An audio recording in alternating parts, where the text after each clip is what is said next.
it comes to summer vacations, everybody loves the beach, right? But beyond that, men and women have very different thoughts when it comes to their big getaway. Travel expert Kendra Thornton has the details on a new Choice Hotels survey of 1,000 U.S. adults and what makes male and female trips so different. Kendra, thanks for joining us.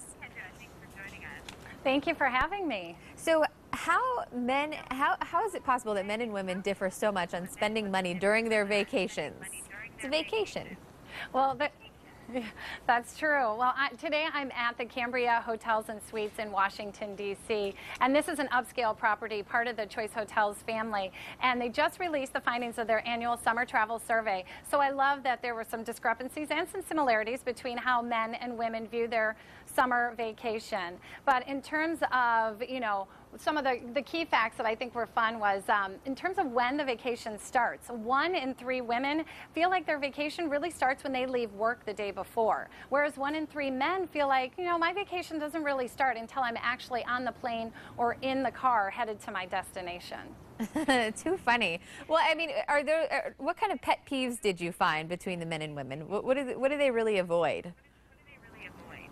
Well, in terms of the pet peeves, they did actually both agree on this, that they don't want a noisy hotel neighbor. That was about a third of those surveyed said they don't want to be next to a room where someone's making a lot of noise. And one tip I always give to people is maybe request a room that's far from the elevator so you don't have a lot of traffic coming through you in the hallway. And to answer your early question, too, about how people, think about spending money on their vacation, it was surprising in this survey result that men spend more than women on their hotels. On average, the survey found men will spend about $14.57 more than women, so they are really more specific about what they want out of their hotel. What about traveling with people? With the presidential candidate, most surveyors said that they would make the best travel buddy. Who makes the best travel buddy? Well, men and women agreed that a third of them picked Hillary Clinton as their top pick for a summer travel buddy this year of all the current presidential candidates. Too funny. So what is really the takeaway with traveling? What is the one thing that we can do as men and women to make it comfortable for both of us?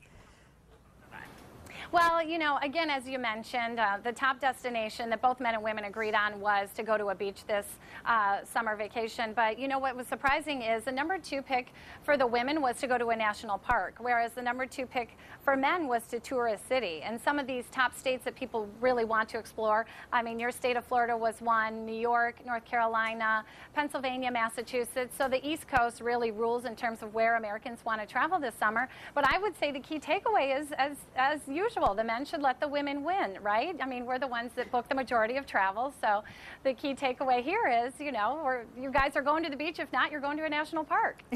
I'm with you on that one, Kendra. Great advice. Anywhere we can go online to learn more about traveling, making travel a little more travel-friendly for us? Yes, people can go to choicehotels.com, and there's a lot more really fun facts that came out of this survey that we didn't have time to discuss today. Yeah, and hey, I knew Florida would be on that list. We do have some of the best beaches here. Yes, you do, for sure. Kendra, thank you so much. Thank you. We're going to have more on traveling posted to our website. All you have to do is go online, and that's at fox4morningblend.com.